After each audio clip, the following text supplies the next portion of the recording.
Hey guys, it's Kat and I'm back today to talk about products that I didn't like in 2017. I did do a three-parter products that I love, so if you would prefer for me to talk about products that I really do enjoy, do check those out. I will put them on the screen in the corner, whichever corner it is. That corner? I don't remember. Anyway, so today I'm going to talk about products that I didn't really like. I was quite lucky last year because I think I don't know if I was wiser with my purchases, but I didn't really come across many products that I really didn't like. There was only a few, and all these products I thought were good enough to purchase. So these are products that I originally, just from like either the description or the reviews or knowing the brand, I had confidence in buying, but for some reason they didn't work out. So these aren't like the worst of the worst, because I think I didn't want to buy the worst of the worst, but they're products that really missed the mark for me. Alright, so I'm going to start with the only skincare item that I've got, and then I'm going to work my way through base products and so forth. So the first thing is the Purity Cleanser from Philosophy. Now this is sort of like a cult classic. It's been around for a while and I understand why. It claims to be a 3-in-1 cleanser for your face and eyes, so it's supposed to sort of like remove your makeup and cleanse your skin. And when I first used this, I was shook. It definitely works. It is the only cleanser I've ever used that can remove a full face of makeup without using a cleansing oil or makeup remover before I cleanse. So it is a heavy duty cleanser. It definitely works. The only problem is that it is so harsh that it strips like my skin, and it just created like what looks like contact dermatitis. So last year, I think midway through the year, I had like these big sort of like dry, red, sort of itchy, inflamed areas, and it was after using this. So yeah, it works, and if it works for you, you will have a very easy time removing your makeup because it definitely works.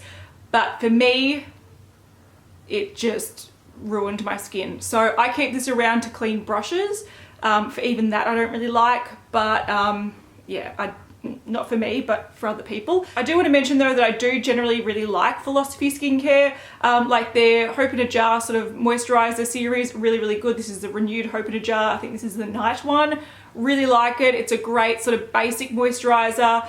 I also really like the Micro Delivery Resurfacing Peel. So it's like a 2-product sort of like a mask. So in one tub you have this bright yellow, really intense scrub, which I think is amazing. And then you have these drops that you mix with it to activate it. You leave it on for like 5 minutes, and it definitely does exfoliate the skin both chemically and physically. And I think it's amazing. It makes your skin glow. So you're supposed to mix these in your hand and put them on and leave it for 5 minutes. I like to put this on my face because I like the real intense scrub, and then I'll just kind of mix in some of this stuff. So I love some of their skincare, but their cleanser just didn't work with me. As for primers that didn't work with me, Milk Makeup, this is their Blur Stick. It's a hugely well-known product from their range.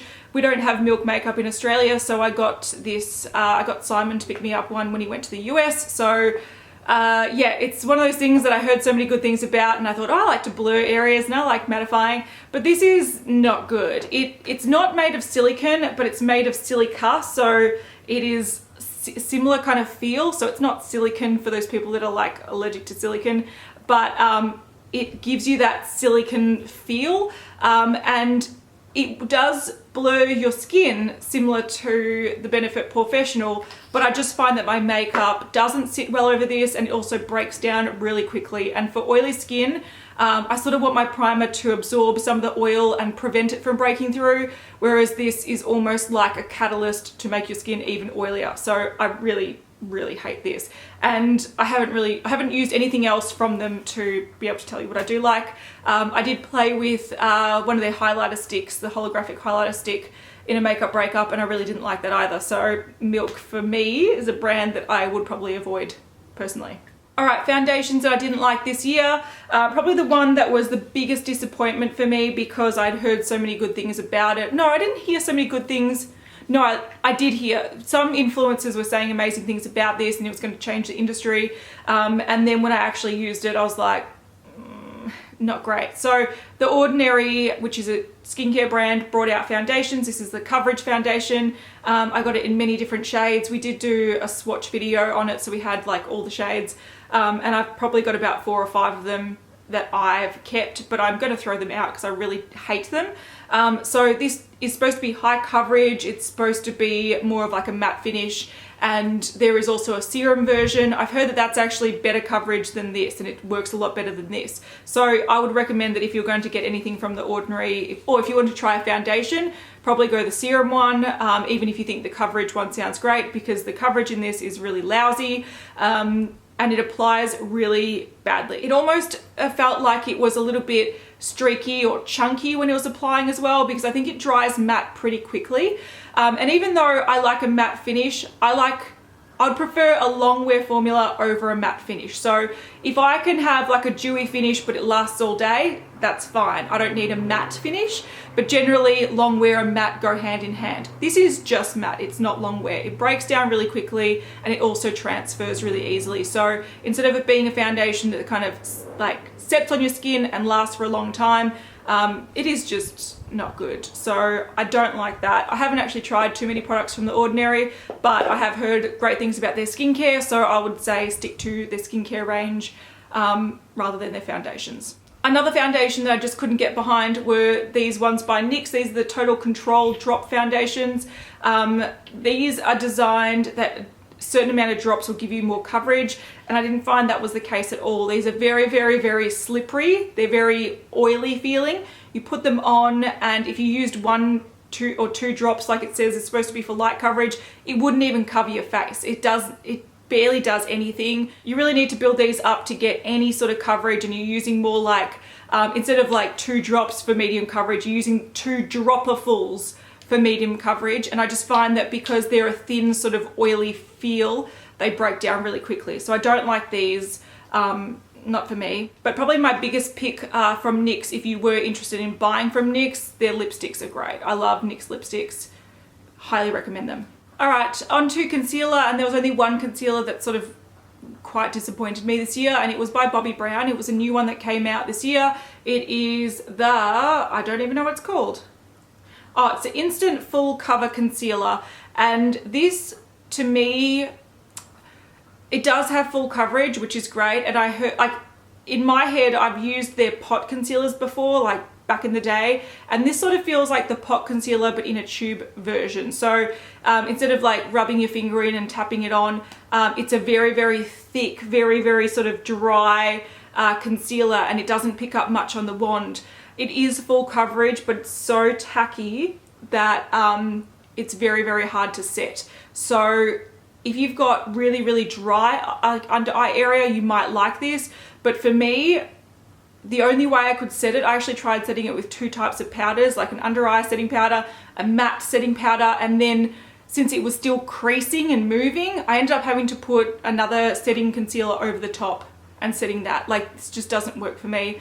And I've also heard many people try this with different under eye situations, and I don't know anyone that liked it. So yeah, it is definitely full coverage. It's also this one in particular, which is the shade Sand. It's quite peachy, so it'd be good just to put on the inner corner to get rid of some deepness, but I'd put another concealer, like a setting concealer, on top of it because yeah, I didn't like it. So I'd probably keep this as a color corrector, but not good for a concealer. And when it comes to other products that I like from Bobbi Brown, they've got some nice products.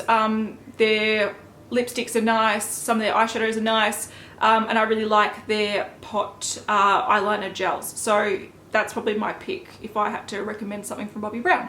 All right, I want to talk about a bronzer that is beautiful, but I didn't like. So this is by Laura Mercier. I'm still going to try to use this because it's not the cheapest bronzer in the world, but it is the Baked Blush Bronze in a Ritual, which is gorgeous. It looks like this. It is the most gorgeous thing ever. Look at it, it's beautiful. So I mainly bought this because A, it's gorgeous, but also I know in summer I tend to go for more of a warm bronzer, but in winter I prefer a rosier bronzer because it goes better with fairer skin. I thought this might work really well. This looks so good. It's got like copper veining through it. It's got like a pink sort of slightly iridescent veining through it as well. So I thought it'd be a beautiful sort of brightening, but yeah, bronzing bronzer. It's not really, unfortunately. It kind of looks like dirt. And I just found that whenever I'd put it on my face, it would look dirty, but then also you blend it out and it looks very red. So it looked almost like I was sunburnt and had been rolling around in dirt. So I don't know what I'm gonna do with this, and I wanna use it up because it was not cheap, but I just really struggle using it. I'd put it on like the tops of my forehead just to kind of contour a little bit, or you know, whatever, and I just found that it looked like I was sunburnt on the top of my head. So not the best. But one thing that I would recommend from Laura Mercier, and it's the reason why I attempted to try that bronzer because I liked this product so much, this is the Matte Radiance Baked Powder in Highlight 01. So this is a highlighter. It's a similar kind of thing. It's a baked highlighter, and this is gorgeous. So even though it's called Matte Radiance, it's not matte. It is beautiful, but it's like the most natural, beautiful glow. If you want like a champagne, doesn't emphasize skin texture, stop it, truck. Yeah, if you want something that doesn't emphasize skin texture and gives you a beautiful glow without it being too intense and too crazy looking, this is phenomenal. I recommend it to everyone. I wish they brought out more shades of this because this is quite champagne pink, and in summer I'd prefer maybe a slighter, more gold kind of peachy one, but phenomenal product. Much prefer this over this. A highlighter that I really didn't like was the e.l.f. Baked Highlighter in Moonlight Pearls. This is a cult classic. Everyone raves about it. It is a baked highlighter that you need to scrape off the top layer because it is so, like, this is half scraped. If you don't scrape it off, it looks like this. There's barely anything. I've got bronzer finger. Barely anything. It just doesn't, it's like touching plastic. It's horrible. If you scrape it off, it does work a lot better, but I feel like even then, it doesn't even work that well.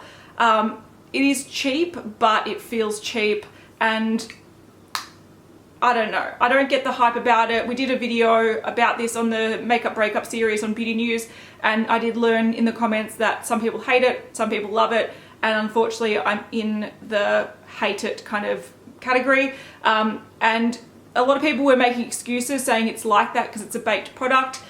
This is also a baked product, and it is like, yes, it's more expensive, but you get more product and it is phenomenal. Like, compared to it, it is just, I don't know if you can see that, but this is beautiful and soft. That is, no, I don't know if you can see it, but yeah, baked highlighter, get this. Like, save up money and buy this. Don't worry about this. It's just a waste of effort. And to be honest, I think the only thing that I would recommend from e.l.f. that I've tried and actually used would be their brushes. So I don't love their makeup. I still think that it is one of those things where I'd prefer quality over quantity, but their brushes for the price are definitely usable. All right, on to eyeshadow palettes. I did buy a lot last year and I was disappointed by a couple. Subculture by Anastasia Beverly Hills really disappointed me. This has been reformulated, so if you have bought one recently, you might not get what I'm talking about, but these are so powdery and so pigmented that they are a mess. They're very hard to use. The colors mix funny together, so there's been times where I've tried to mix, say, I think this kind of green with, I think, a yellow, and it turns grey, and I'm like, how does green and yellow make grey? But they just, there was something off with this formula. These two shades here, they get hard pan on it. This already, you can't even use it. It's just sealed up. Like, there's almost no product that comes off it because it's got an oil layer that's sealed over it, and you have to like dig it out to use it. Beautiful colors, but hideous formula. I can't fucking stand it. I can't. Angers me. And if I was to recommend anything else by that brand, most things from Anastasia Beverly Hills are really nice. Highlighters are nice, lip products are nice, and their other eyeshadow palettes are really nice. So Modern Renaissance was the one before that, and it came out a lot earlier, and it is beautiful. I've got no problem with the formula. It is a little bit powdery, but it works beautifully. nice amount of pigmentation, not too much pigmentation like the Subculture. And then they sort of learnt from the Subculture and made the Prism palette, which was their holiday release. So this came after the Subculture palette. Once again, this is better. So similar sort of colors to the Subculture, a little bit more punchy with the metallics, but this is better formula than Subculture as well. So I really like Anastasia Beverly Hills, but that Subculture thing was not good. Another thing that I can't get behind, and it's very expensive, was the Huda Beauty Rose Gold palette. This came out not in 2017, but I think 2016, and it is really cheap packaging. For 95 Australian dollars, this is the cheapest packaging I've come across in a very long time. It's got these really chunky, fallouty, almost disgusting textured metallics. They've got some nice, like, normal metallics, but the chunky, sort of wet ones are really hard to use. And when I put them on my eye, it kind of looks chunky and just not nice. Like, so bad that I want to redo my makeup. The mattes are quite nice. They're very nice to use. They're quite nice and soft. They've got decent pigmentation, not too much pigmentation, but they're nice to create soft sort of nude looks. But I think for the price, this was so disappointing, and I just don't ever want to reach for it. And the reason I did buy this was because I had bought this palette, which was the Huda Beauty Desert Dusk palette, and I fell in love with this palette. I thought it was amazing. So I went back, and before this was going to be out of stock, I purchased that because I thought if it's anything like this palette, it's going to be good. Unfortunately, that's not the case. This is a lot better. So if you want some beautiful warm colors, some shimmers, some mattes, some duochromes, some gorgeousness, I think this one performs a lot better than the other one. I think if the metallics in here weren't that kind of creamy, chunky formula, it would have been a lot better, but I just find those virtually unusable, whereas this, all of this is pretty beautiful, except for maybe the glitter, but the rest of it's gorgeous. All right, the last product I want to mention really quickly is just this by Rimmel. This came out in Australia early 2017. I did a full video. I don't know where all the lipsticks are. I had the whole range. But these are the Only One matte lipsticks. So this is a matte version of the Only One lipsticks that came out, I think, the year before. Wildly, well, I thought they were wildly successful. I don't know if they actually were, but they were more of a glossy looking lipstick with really, they were long wearing, had lots of pigmentation. They brought out matte ones. I thought these were kind of gross. They're just kind of chalky. They gather a little bit. When they start to set, they kind of chunk up a bit. I just don't ever reach for these, and if I was to tell you to buy anything from Rimmel, they've got a lot of good products, but I particularly like the original, the Only One lipsticks. So these were like so beautiful, nice pigmentation, really, really gorgeous, and they do set and they do last a long time. They were just such nice lipsticks. I even think the shade range was just nicer. Look at that. Just gorgeous. Highly recommend the Only One lipsticks. Don't recommend the matte versions because they just didn't do much for me.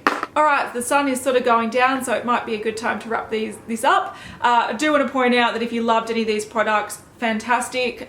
Makeup is very, very, it differs from person to person. So, you know, your preferences, your skin type, things that you expect out of foundations or makeup. So yeah, I know there's going to be a lot of people that are like, I love that e.l.f. highlighter and I loved Subculture, and you know, awesome, good on you. But personally, they didn't work for me, and out of all the makeup I tried last year, they were the ones that kind of came up as being things I wouldn't recommend. But I do think that the recommendations I gave you from that same brand are a lot better, and that's where I prefer to spend my money. So hopefully you enjoyed that, and I'll see you guys in the next one. Bye.